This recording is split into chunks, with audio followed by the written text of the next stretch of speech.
Epstein files को लेकर के सवाल उठाने आरंभ किए थे। अब आज एप्स्टीन की बात कर रहा है, कल को किसी और मुद्दे पे हमें घेरेगा। एक कुर्बानी, दुल्हन की विदाई हो रही है, दुल्हन से ज्यादा उसके पूरे घर वालों से ज्यादा मोहल्ले के सारे लौंडे रो रहे हैं। दूल्हा थोड़ी देर के लिए यार सोच में तो पड़ जाएगा कि ये हो क्या रहा है। नेतन्याहू का फॉक्स पे आना और ये सब देना कि अरे चार्ली ये था, चार्ली वो था। सिविलाइजेशनल लेवल पे वो लॉलीपॉप चाटना चाहे कि हिंदू यहूदी भाई भाई, तो उतना ही फ्रॉडिया प्रतीत होता है जितना हिंदू मुस्लिम भाई भाई का वो जबरदस्ती का भाईचारा। इस्लामिस्ट और यहूदियों में भाई 19-21 का अंतर है। दुनिया में कहीं भी किसी भी कोने में कोई मुसलमान या वामपंथी को गाली दे देगा तो वो हमारा भाई है, कई तो बाप तक बना लेते हैं और बार बार धोखा खाने के बाद भी नहीं सीखते। जॉर्डन पीटरसन इसका जीता जागता उदाहरण है। ओहो हो, क्या ज्ञानी माना गया था उसे। फिर हमारी माँ काली को जब उसने गाली दी, यहां कोई किसी को इसलिए नहीं मार दे रहा है कि अरे यार मैं मोदी को वोट देता हूं या राहुल गांधी को देता, इसको गोली मार दो। कोई कांग्रेसी समर्थक है, भाजपा का समर्थक, इसे गोली। अभी तक तो ऐसा नहीं हो रहा है, हालांकि प्रयास बहुत हो रहे हैं कि। नमस्ते दोस्तों, राम राम दोस्तों। आप थंबनेल देखकर टाइटल पढ़ के समझ गए होंगे किस विषय में वीडियो है। हाल ही में अमेरिका से चार्ली कर्क नाम के व्यक्ति की हत्या का एक हृदय विदारक समाचार आता है। बड़ी भयानक सी वीडियो थी, भयानक कहें, नृशंस कहें, जो भी उसे कहें कम होगा। अब चार्ली कर्क कौन थे? एक right wing political social commentator वो थे। रिपब्लिकन पार्टी, वहां पे जो है ट्रंप की जो पार्टी है, रिपब्लिकन और ट्रंप के वो ठीक ठाक समर्थक थे। पार्टी के मेंबर नहीं थे लेकिन हाँ समर्थक थे। अधिकतर जो भी आइडियोलॉजिकल चीजें होती हैं, जो भी ओपिनियन होते हैं, उसमें राइट विंग का ही समर्थन करते थे। उनकी 10 सितंबर को हत्या हो जाती है। अब इस पर कई थ्योरीज चल रही हैं। जैसा कि हम अमेरिका को जानते हैं, छोटी से छोटी, बड़ी से बड़ी कोई भी चीज हो जाए वहां पे थ्योरीज चलती हैं। उस विषय में इस वीडियो में बात करेंगे कि क्या क्या हो सकता है जो भी सोशल मीडिया पे चल रहा है, समाचार जिस तरीके के आ रहे हैं। इसके साथ ही मैं भी ये बताऊंगा अपने स्तर पे, मैं जितना पढ़ के चीजें देख करके जान पाया, मैं कोई ऐसे जियोपॉलिटिकल एक्सपर्ट नहीं हूं, लेकिन मैं बताऊंगा कि क्या मुझे लगता है कि क्या हो सकता है इस पूरे मामले में, कौन इसकी जड़ में हो सकता है, या हमें कभी पता नहीं लगेगा कि इसकी जड़ में कौन था। इसके साथ ही एक और कारण की बात करेंगे जिस वजह से अमेरिकी समाज में ये सब हो रहा है। रैंडम हत्याएं हो रही हैं। ये एक हत्या नहीं है, नॉर्मल सी हत्याएं ऐसे ही हो जा रही हैं कि कोई किसी का गला काट दे रहा है, कोई किसी को मार दे रहा है। वो क्यों हो रहा है और इस सब में भारत को क्या सीख लेनी चाहिए, या फिर भारतीय राइट विंग लेफ्ट विंग दोनों को, या भारतीयों को इस पूरे से क्या सीख लेनी चाहिए, इस सब पे इस वीडियो में बात करेंगे। अगर आप इस चैनल पे पहली बार आए हैं तो कृपया करके चैनल सब्सक्राइब कर दीजिएगा। मैं इस तरह के विषय पर वीडियो बनाता रहता हूं और बेल आइकन अगर आप दबा देंगे तो जब भी मैं वीडियो डालूंगा आपके पास नोटिफिकेशन पहुंच जाएगा। इसके साथ ही अगर आपको वीडियो में कहे मेरे विचार पसंद आए तो कृपया करके वीडियो साझा अवश्य करें। तो सर्वप्रथम ब्रीफ में पूरा बैकग्राउंड एक जान लेते हैं, घटनाक्रम पूरा हुआ क्या।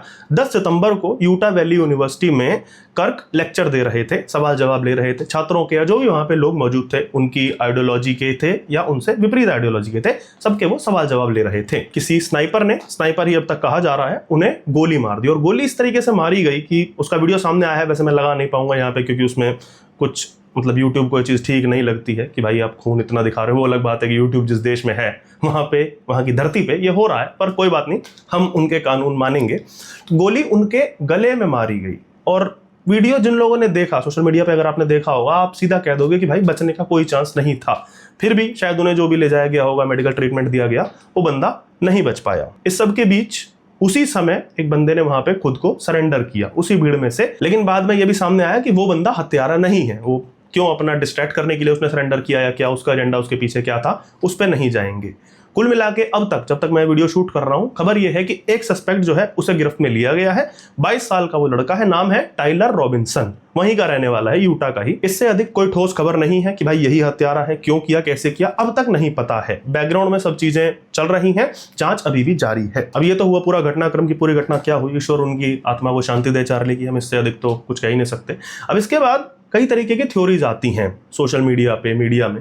अब कई बार तो थ्योरीज बेस्ड होती हैं कि नॉर्मल वो जो हो जाता है ना कि अरे यहाँ पे ये वाली बंदूक थी, या 9/11 को लेकर के होता है, नहीं नहीं तुम देखो प्लेन से नीचे पहले ही बम फट रहे थे। एक तो उस तरह की थ्योरीज होती हैं, उस पे हम नहीं जाएंगे। हम यहाँ दूसरी तरह की थ्योरीज की बात करेंगे। अब वो थ्योरी कौन सी है कि ये जो व्यक्ति था चार्ली कर्क, पॉलिटिकल कमेंटेटर था, वो अपनी एक आइडियोलॉजी रखता था, किसी भी विषय में वो अपने विचार रखता था। क्या वो कुछ ऐसा कर रहा था जो शायद किसी को पसंद नहीं आया? इस तरीके की चीजें बाहर आ रही हैं, उनके कमेंट्स, उनके चीजों को लेकर के प्रश्न, उनके ऐसे प्रश्न जिनसे शायद व्यवस्था, अमेरिकी व्यवस्था थोड़ी सी विचलित हो सकती थी। तो एक सबसे बेसिक थ्योरी जो है, जो सबसे आसान चल रहा है, क्योंकि भाई ये बंदा राइट विंगर था सीधा सीधा, तो पहला वो ये आता है कि लेफ्ट वालों ने भाई इसको निपटा दिया। कि भाई ये इतना एंटी वोक था, ट्रंप का समर्थक था। ट्रंप के लिए तो वैसे ही ऐसा माहौल बना हुआ है अमेरिका में, मतलब लेफ्ट वालों ने बना रखा है कि भाई इसका जो समर्थन करता है वो सब फासिस्ट हैं और पता नहीं क्या क्या हैं। अब ये वाली जो थ्योरी है ये कितनी सही है कितनी गलत की लेफ्ट ने ही मरवा दिया। हाँ, विश्वास कर सकते हैं क्योंकि लेफ्ट से और कुछ एक्सपेक्ट नहीं किया जा सकता। वो जब हारने लगते हैं तो वो यही रास्ता अंतिम अपनाते हैं, मार देना, काट देना, जला देना। लेकिन मुझे जो लगता है कि क्यों लेफ्ट ऐसा नहीं करेगा, क्योंकि उनकी छवि ना सबसे बहुत ऊपर है कि वो छोटी मोटी हत्याएं या ये सब चीजें नहीं कराते। अगर लेफ्ट को कोई काम करना है तो वो बड़े लेवल पे करता है कि भाई राइट्स कर देंगे, ब्लैक लाइव मैटर टाइप के असली, मतलब टेररिज्म भी करेंगे तो इंटेलेक्चुअल टेररिज्म। आपकी यूनिवर्सिटीज में घुसेंगे, आपके स्कूलों में घुसेंगे, आपके बच्चों के दिमाग में जहर रोपेंगे। वो इस तरीके से एक गोली मार करके खत्म नहीं करते, वो आगे तक का पूरा अपना प्लान रखते हैं। पर कुछ कह नहीं सकते, कोई बड़ी बात नहीं है कि हो सकता है कुछ लोगों को खटकने लगा हो बंदा और लेफ्ट की तरफ से ही ये किया गया हो। ये है एक थ्योरी। दूसरा जो सीधा सीधा शक जाता है वो व्यवस्था पे। अब ऐसा नहीं है ना कोई किसी का समर्थक है तो वो अपने ही साथ वालों को निपटाने का प्रयास नहीं करता। ये तो सबसे ज्यादा होता है कि दुश्मन से ज्यादा तो दोस्त से बच के रहना होता है। तो ट्रंप और उसके लोगों पे बात आ रही है कि हो सकता है ट्रंप द्वारा ये कराया गया हो। अब इसके भी कई कारण आ रहे हैं। किसी चीजों से ध्यान भटकाना, अमेरिकी मुद्दों से ध्यान भटकाना, क्योंकि बहुत सारी ऐसी चीजें अमेरिकी जनता के बीच में चल रही हैं जो ट्रंप नहीं चाहता कि तूल पकड़े और लोग उस विषय में बात करें, सवाल पूछें। इसीलिए वो बंदा कभी टैरिफ, कभी ये, कभी वो। ऐसा ही एक बहुत बड़ा मुद्दा है एप्स्टीन फाइल्स को लेकर चार्ली कर्क ने लगातार सवाल किए थे। अब सवाल तो हर रिपब्लिकन ने किए थे, हर रिपब्लिकन समर्थक ने किए थे, इवन डोनाल्ड ट्रंप ने किए थे कि भाई हम आएंगे तो हम एप्स्टीन फाइल्स रिलीज करेंगे, ये सब पता चलेगा इस बारे में उस बारे में। अब ट्रंप उसको घुमा फिरा रहे हैं तो उनके जो पुराने समर्थक हैं, इन्हीं के जैसे चार्ली कर्क जैसे, वो लोग सवाल उठाने लगे और कहने लगे व्यवस्था से कि आप सीधा सीधा बता दो ना लोगों को कौन कौन इन्वॉल्व है। हालांकि 95% चीजों में ये बंदा ट्रंप का समर्थक था। उन्होंने भारतीयों को यहां तक बोला कि यूएस में अब भारतीयों के लिए, यानी कि नए भारतीयों के लिए कोई जगह नहीं है, अब हम वीजा नहीं दे सकते, और मतलब अब तो यूएस वालों के लिए ही है। अब यूएस अगर असल में यूएस वालों के लिए होने लगा तो फिर तो किस किस को यूएस की धरती से भागना पड़ेगा। चलो वहां हम नहीं जाएंगे। पर 100 बात की एक बात कि इस बंदे ने एप्स्टीन फाइल्स को लेकर के सवाल उठाने आरंभ किए थे। अब हो सकता है कि ट्रंप या ट्रंप एडमिनिस्ट्रेशन इस बात से थोड़ा सा इनसिक्योर हो गया हो कि यार आज एप्स्टीन की बात कर रहा है, कल को किसी और मुद्दे पर हमें घेरेगा। अब वही है, थोड़ा सा चाइना मॉडल इसमें अपनाया जाए, ये भी एक फैक्टर है। तो ये दूसरा हो गया। तीसरा एक बहुत मजेदार जो निकल के आ रहा है, और वो कहीं ना कहीं मैं भी उससे एग्री करता हूं, क्यों करता हूं मैं आगे बताऊंगा, वो है द जे मॉडल, द ज्यू मॉडल। एक थ्योरी वो चलती है कि हर चीज ज्यूज चलाते हैं, ये चलाते हैं, वो चलाते हैं, वो तो चलता है। लेकिन इस केस में चीजें थोड़ी प्रामाणिकता के साथ सामने आ रही हैं। इस बंदे की कई क्लिप्स मिलेंगी आपको ट्विटर पे जहां पे उसने इजराइल को क्वेश्चन करना शुरू कर दिया। हालांकि ये बंदा बहुत तगड़ा इजरायली समर्थक था, उसने ट्वीट किए हुए हैं कि भाई सीधी सी बात है, गाजा में आप कहते रहते हो ना गाजा में इजराइल मार रहा है, वो है, उसने ट्वीट किए हुए हैं, ऐसा कुछ नहीं है, गाजा में नहीं मार रहा। लेकिन इसी तरह के राइट विंग पॉलिटिकल कमेंटेटर हैं बेन शपीरो, उनके शो पर इस बंदे ने हाल ही में बोला कि अमेरिकी मीडिया ने इजराइल को लेकर के शायद पूरा सच नहीं दिखाया है। अब वो वीडियो अगर आप ध्यान से देखेंगे ट्विटर पे तो आप उसमें थोड़ा सा बेन शपीरो खुद एक यहूदी हैं, बेन शपीरो को अनकंफर्टेबल सा होते हुए देख सकेंगे। अब लोग एक वीडियो से ये कह रहे हैं कि नहीं यार, केवल एक वीडियो से थोड़ी कोई किसी को वो कर देगा, तो थ्योरी है, ये वो है। वो बात ठीक है। 7 अक्टूबर की जो घटना हुई थी जहां पे यहूदियों को हमास के आतंकवादियों ने मारा था, काटा था और ले गए थे अपने साथ बंदी बना के, उस घटना पर भी इस बंदे ने सवाल किए, और वो बड़े लेजिटिमेट सवाल हैं। उस वीडियो में चार्ली कर्क बोल रहे हैं कि यार उस जगह को देख करके लगता नहीं है कि वहां पे इतने समय तक कोई सिक्योरिटी वाला नहीं था। आ रहे थे लोग, पैराशूट से आए और मारना शुरू कर दिया, और कोई वहां पे नहीं था। तो इस चीज को लेकर के उस बंदे ने प्रश्न खड़े किए थे। अब मैं क्यों ये ज्यू एंगल का समर्थक हूं और मुझे क्यों लगता है कि थोड़ा सा विश्वसनीय है, क्योंकि मुझे कहीं ना कहीं इसको लेकर के डाउट है that they can do anything. वो किसी के सगे नहीं होते, और ये बात सत्य है। तीनों चारों चीजों का मिश्रण अगर मैं मान के चलूं, और मैं जो चीजें पढ़ रहा हूं, देख रहा हूं, मुझे क्या लगता है इसमें कहीं ना कहीं ये केस जो है पुनः एक JFK बनेगा, दूसरा जॉन F कैनेडी बनेगा। अभी बंदा पकड़ा गया है, इसमें सब डाल दिया जाएगा जो पर्टिकुलर आइडियोलॉजी का नहीं है, ये सब फलान ढिमकान करके चीजों की खिचड़ी सी बना देते हैं ताकि एक पर्टिकुलर ग्रुप या पर्टिकुलर आइडियोलॉजी पे कोई अटैक ना हो। भाई ये हो जाए, सब खुश हो जाए, कोई सिविल वॉर टाइप का ना शुरू हो पुनः अमेरिका में। इसलिए मेरा जो शक है ये ट्रंप और ज्यू एंगल पे थोड़ा सा जा रहा है। ट्रंप का इसलिए क्योंकि आप देखिए जब से ये बंदा आया है ये थोड़ा सा अनकंफर्टेबल है, आते के साथ इसने तो वॉर रुकवा दूंगा, ये कर दूंगा, वो कर दूंगा, वॉर नहीं भी हो रही है तो भी ये रुकवा दे रहा है उस चीज को लेकर के। उसके बाद ये एप्स्टीन फाइल्स वाला मुद्दा, उसके बाद चीजों को डाइवर्ट करने के लिए इसने टैरिफ और ये दुनिया जहान का। जब इसी के साइड के लोग, लॉजिकल इंटेलेक्चुअल लोग, राइट विंग वाले ही जब प्रश्न पूछने लगे हैं, तो ट्रंप शायद उन्हें यह दिखाना चाहता है कि भाई औकात में रहो, ज्यादा सवाल जवाब मत करो मुझसे। दूसरा वही बात, मुद्दा भटकाने वाला, टैरिफ वाले मुद्दे से कुछ उखाड़ नहीं पाया है और ये बात सिद्ध हो गई। भारत को आंख दिखा रहा था, अब धीरे धीरे लाइन पे आ रहा है, खुद ही टिप्पणी दे रहा है कि भाई ये तो दोस्ती है, मोदी से बहुत अच्छी मेरी दोस्ती है, भारत से अच्छी दोस्ती है, वो करके। अब इसके समर्थक ही इसे गरिया रहे हैं कि भाई तू किसी जगह तो अड़ा रहे, एप्स्टीन फाइल्स को लेकर के तू पीछे हट गया। तो ये सब चीजों से ध्यान भटकाने के लिए वो कहते हैं ना कि एक कुर्बानी, वो कुर्बानी चार्ली की शायद दी गई, और इससे संदेश भी चला जाएगा बाकियों को कि भाई जो मैंने कहा कि औकात में रहो, शांत रहो। ज्यू एंगल वो मैं क्यों कह रहा हूं वेरी मच पॉसिबल, जैसा कि पहला मैंने कहा कि किसी के सगे नहीं है भाई, और दूसरा इस चीज से सबका फायदा है। और ऐसी ऐसी छोटी छोटी चीजें हैं ना, नेतन्याहू फॉक्स न्यूज पे आ रहा है कि हाँ हमें बहुत बुरा लगा, वो तो ये था वो था। यार तुम दूसरे देश के मतलब अध्यक्ष, और तुम्हें इस केस में आने का, एक पॉलिटिकल कमेंटेटर मर गया, तुम्हें यहाँ आने का क्या मतलब है? और उसके अगले दिन ट्रंप जी अपना किसी स्टेडियम में ट्रंप डांस करते हुए दिख रहे हैं। तो ये चीजें थोड़ी सी एडअप नहीं हो रही। वो होता ना कि आप थोड़ा सा शक वाले मोड में चले जाते हो। क्या नेतन्याहू, मतलब इस चीज को मिसोजिनिस्टिक एंगल से ना देखा जाए, लेकिन मैं उदाहरण एक दूंगा कि भाई किसी की शादी हो रही है और दुल्हन की विदाई हो रही है, और दुल्हन से ज्यादा, उसके पूरे घर वालों से ज्यादा मोहल्ले के सारे लौंडे रो रहे हैं, तो दूल्हा थोड़ी देर के लिए यार सोच में तो पड़ जाएगा कि ये हो क्या रहा है। तो ये नेतन्याहू का फॉक्स पे आना और ये सब देना कि अरे चार्ली ये था, चार्ली वो था, कहीं ना कहीं कुछ वो चोर की दाढ़ी मूंछ कहीं पे भी तिनका हो, वैसे तो कुछ है नहीं नेतन्याहू का, वो कहीं ना कहीं दिखाता है। अब इस पूरे सिनेरियो से जो मैंने कहा कि ठीक है ये तो जो हो गया वो हो गया, अमेरिका में जो हो जाए यार हम क्या कर सकते हैं, भारतीयों को इस पूरे सिनेरियो से और थोड़े से इस यहूदी एंगल से क्या सीख लेनी चाहिए। ये जो एक चलता है ना हिंदू यहूदी भाई भाई, ये कोई पॉइंट नहीं है करने का। कई लोग डिफरेंशिएट नहीं कर पाते हैं, थोड़ा कंफ्यूज हो जाते हैं। वो मैं क्लियर कर देता हूं कि भारत इजराइल मित्र हो सकते हैं एज अ कंट्री, जैसे कि भारत रूस मित्र हो सकते हैं, भारत चीन अभी जैसी चीजें चल रही हैं मित्र हो सकते हैं। दुश्मन का दुश्मन दोस्त, उस पर भी मैं मानता हूं। हमने ईरान तक का समर्थन किया है, ठीक है, पाकिस्तान एक इस्लामिक स्टेट है, हमारा कभी मित्र नहीं हो सकता। ईरान भी काइंड ऑफ इस्लामिक स्टेट है ना भाई, अफगानिस्तान वो तो इस्लामिक का भी इस्लामिक स्टेट है, लेकिन भारत कहीं ना कहीं वो दुश्मन का दुश्मन दोस्त वाली चीज ईरान का समर्थन कर देता है। कंट्री का डिप्लोमेटिक लेवल पे समर्थक हो सकता है, लेकिन अगर आप सिविलाइजेशनल लेवल पे वो लॉलीपॉप चाटना चाहें कि हिंदू यहूदी भाई भाई, ये उतना ही फ्रॉडिया प्रतीत होता है जितना हिंदू मुस्लिम भाई भाई का वो जबरदस्ती का भाईचारा। क्योंकि अगर आप विचारधारा के लेवल पे देखेंगे तो इस्लामिस्ट और यहूदियों में वही 19-21 का अंतर है, और इससे हमें कोई अंतर नहीं पड़ता। हम एक अब्राहमिक कल्ट को क्यों जबरदस्ती अपना भाई बनाने पे तुले हैं, ईदर दिस और दैट। दूसरा, क्या हम अपने आप को एज एन इंडियन उन भारतीय मुसलमानों के समकक्ष खड़े कर देना चाहते हैं जो सऊदी के शेखों को या मिडिल ईस्ट के शेखों को अपना बाप मानते हैं?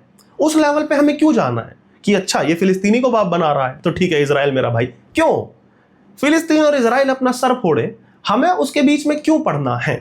मैं एक छोटी सी चीज कहूंगा, अगली बार आपसे कोई इंटेलेक्चुअल इन्फ्लुएंसर, ट्विटर क्रांतिकारी यूट्यूबर ये चरस पिलाए कि हाँ हिंदू यहूदी भाई भाई है तो हमारे सिविलाइजेशन, तो उससे छोटा सा एक प्रश्न पूछ लीजिएगा कि भाई असल जीवन में तू कितने यहूदियों को निजी लेवल पे जानता है, और जानता है तो कितने तेरे दोस्त हैं? ये एक हाथ से ताली बजाना बंद करो भाई। इसके साथ ही एक और मजेदार चीज है, अब उसमें भारतीय स्वघोषित राइट विंग की बात कहूं या उन्हें जो मर्जी बोल सकते हैं आप, एक पैमाना सेट हो गया है कि दुनिया में कहीं भी किसी भी कोने में कोई मुसलमान या वामपंथी को गाली दे देगा तो वो हमारा भाई है, कई तो बाप तक बना लेते हैं, और बार बार धोखा खाने के बाद भी नहीं सीखते। जॉर्डन पीटरसन इसका जीता जागता उदाहरण है। ओहो क्या ज्ञानी माना गया था उसे, फिर हमारी मां काली को जब उसने गाली दी तो फिर आहत होते हैं कि ऐसे कैसे बोल दिया ये वो। उसी तरह डोनाल्ड ट्रंप, उसके लिए हवन हो रहे थे हमारे देश में। भूल जाते हैं कि इस व्यक्ति के समर्थक वो हैं जो हमें तुच्छ मानते हैं, भूरी चमड़ी वालों को, काली चमड़ी वालों को। वो नहीं मानते कि हमें जीने का अधिकार भी है। यहूदी हमारा भाई है, वो तुम्हारे नितंब पे लात मार रहे हैं तुम्हारे लोगों के।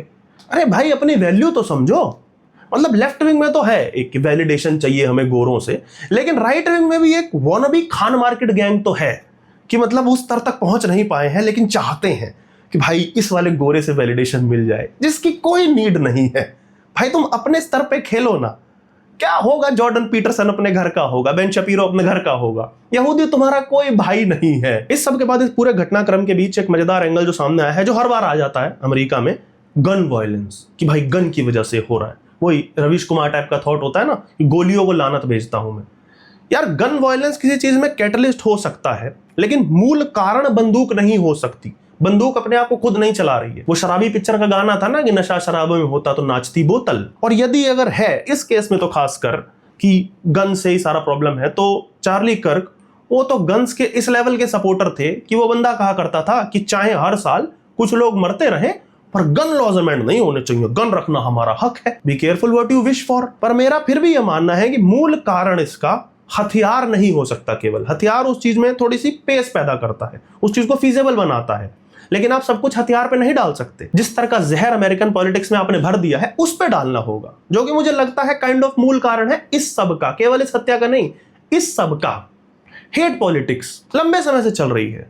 डेमोक्रेट्स वो लगे रहते हैं कि ट्रंप है, ये तो हिटलर है, ये नाज़ी है, ये फासिस्ट है। यहां तक बोला गया कि इसको गोली मार देनी चाहिए।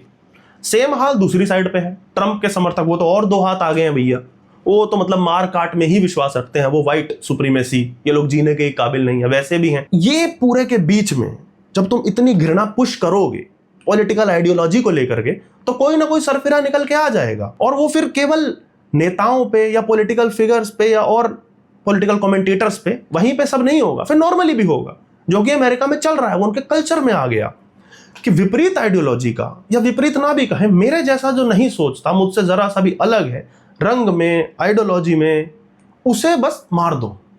और ये मैं नहीं कह रहा हूं, हाल ही में ऐसे केसेस आए हैं, दो बहुत दर्दनाक। डलस में एक केस आया, एक भारतीय का गला काट दिया गया। भारतीयों के प्रति, भूरों के प्रति, बाकी अश्वेतों के प्रति जो हेट है, वो इसका बहुत बड़ा कारण है। नॉर्थ कैरोलिना में एक यूक्रेनियन लड़की, रिफ्यूजी लड़की, उसको चाकू मार दिया गया रैंडम। एक काला व्यक्ति उसे चाकू घोंप करके मार देता है। ये सीधा सीधा आतंकवाद है भाई। और मैं इसे आतंकवाद क्यों कह रहा हूं, मतलब मैं मॉरल हाई ग्राउंड नहीं ले रहा, ऐसा नहीं है हम भारतीय हैं, हमारे भारत में क्राइम नहीं है, कुछ नहीं है। भारत में क्राइम की कमी नहीं है। मैं दिल्ली एनसीआर में रहता हूं, मुझे पता है बहुत क्राइम है, लेकिन क्राइम की वजह होती है। जैसे ज्ञान के लेवल पे अगर मैं कहने लगूं, इकोनॉमिक डिस्पैरिटी एक कारण है कि भाई गरीब है, फिर वो उस तरीके के रीजन अपनाता है। हालांकि जस्टिफाई करने का कोई पॉइंट नहीं है, लेकिन हाँ, कहीं ना कहीं ये सब कैटलिस्ट रहते हैं कि कोई लूट ले रहा है, किसी का चेन छीन ली, फोन छीन लिया, पैसा छीन लिया, but there is a reason. मैं ये नहीं कह रहा हूं कि वो चीज सही है, मैं जस्टिफाई नहीं कर रहा हूं, लेकिन लूट, चोरी, ये सब हत्या के कारण बन सकते हैं कि भाई किसी को लूटने के लिए किसी ने किसी को गोली मारी और उसका पैसा लूट लिया। अगर ये कारण नहीं भी है तो आपस में झगड़ा हो सकता है, ईगो क्लैश हो सकती है। ऐसे ऐसे केस हमने देखे हैं कि गाड़ी से गाड़ी किसी की टकरा गई, स्क्रैच लग गया, उस पर किसी ने किसी को गोली मार दी, लेकिन स्क्रैच लगा, कारण था। पड़ोस में जमीन को लेकर के झगड़ा होता है, पैसों को लेकर के झगड़ा है, भाई भाई को मार देता है, पर पॉइंट वही है कि कारण है। यहां कोई किसी को इसलिए नहीं मार दे रहा है कि तू फलाने रंग का है या फलाने रंग का नहीं है, या तू मेरे वाले पॉलिटिशियन को वोट नहीं देता है। अभी तक तो ऐसा नहीं हो रहा है कि अरे यार मैं मोदी को वोट देता हूं या राहुल गांधी को देता, इसको गोली मार दो, या वाइसा वर्सा। कोई कांग्रेसी समर्थक है कि अरे भाजपा का समर्थक, इसे गोली। अभी तक तो ऐसा नहीं हो रहा है। हालांकि प्रयास बहुत हो रहे हैं कि इस तरीके का माहौल बन जाए, पर अभी तक नहीं हुआ है। आप एक आध उदाहरण ले सकते हैं कि भाई मुस्लिम हेट क्राइम या जाति हेट क्राइम, उसके भी अगर आप जड़ में जाएंगे तो कारण निकलेगा। बाद में उसे रंग दे दिया जाता है कि ये जाति के कारण हुआ, धर्म के कारण हुआ, वो मुसलमान था इसलिए मार दिया, कुछ चुरा रहा होगा उसकी वजह से उसको लिंच किया या मार दिया गया। मैं फिर कह रहा हूं कि मैं जस्टिफाई नहीं कर रहा हूं, लेकिन फिर बाद में चीज आ जाती है कि मुसलमान होने की वजह से मारा। नहीं, लेकिन मैं मान लेता हूं कि अगर एक आधा केस कोई है भी तो मैं उसकी निंदा करता हूं, उसी लेवल पे मैं निंदा करता हूं जैसे भाषा के कारण यहां पे होता है। साउथ की कुछ स्टेट्स में हो रहा है, महाराष्ट्र में हुआ कि फलानी भाषा नहीं बोल सकता तो हम इसको मारेंगे। इस तरह की चीजों की निंदा होनी चाहिए, तभी इन चीजों पर रोक लगेगी। अमेरिका इसका एकदम उलट है। वहां आपको केवल इसलिए मार दिया जाएगा क्योंकि आप भूरे हो या ट्रंप समर्थक हो या इवन वोक हो, दोनों तरफ से ऐसा ही चल रहा है। ये तो सीधा सीधा आतंकवाद है भाई। हत्या और आतंकवाद में यही एक अंतर होता है कि भाई जान न पहचान ना कोई कारण, तू केवल सामने वाले को इसलिए मार दे रहा है क्योंकि वो तेरी तरह नहीं सोचता या तेरी आइडियोलॉजी में बिलीव नहीं करता। यही तो कसाब ने किया था। क्या वो छत्रपति शिवाजी टर्मिनल पे मौजूद किसी भी व्यक्ति को पर्सनली जानता था या जानता भी था? नहीं। That's why it's called terrorism. यही अंतर है हत्या में और टेररिज्म में। हत्या में कारण हो या शायद ना भी हो, लेकिन जहां सीधा सीधा कोई कारण नहीं है, केवल भय फैलाने के लिए, अपना आइडियोलॉजी थोपने के लिए किसी की हत्या की जा रही है, कोई ब्लास्ट किया जा रहा है, दैट इज टेररिज्म। और यही यूएस में फिलहाल हो रहा है और इस तरह की घटनाएं लगातार होती रहेंगी यदि इन्होंने ये नफरत की राजनीति, नफरत का माहौल फैलाना बंद नहीं किया। तो दोस्तों, चार्ली कर्क हत्याकांड मामले में मैंने अपने विचार थोड़े से प्रस्तुत करने का प्रयास किया। आप कितने विचारों से एग्री करते हैं या डिसएग्री करते हैं वो आप नीचे कमेंट में बता सकते हैं, भाषा की मर्यादा बनाए रखते हुए। आप इस पूरे मामले को अगर फॉलो कर रहे हैं और आपको क्या लगता है वो भी आप, मैं चाहूंगा, नीचे अवश्य बताएं कमेंट्स में। इसके साथ ही अगर आप चैनल पर पहली बार आए हैं तो कृपया करके चैनल सब्सक्राइब कर दीजिएगा, बेल आइकन दबा दीजिएगा। मैं इस तरह के वीडियोस बनाता रहता हूं, आपके पास नोटिफिकेशन पहुंच जाएगा अगर आप बेल आइकन दबाएंगे। अगर आप पुराने सब्सक्राइबर हैं और ये वीडियो आपको अच्छा लगा तो कृपया करके साझा अवश्य करें, उससे चैनल की और मेरी बहुत हेल्प होती है। और अंत तक वीडियो देखने के लिए आपका बहुत बहुत धन्यवाद।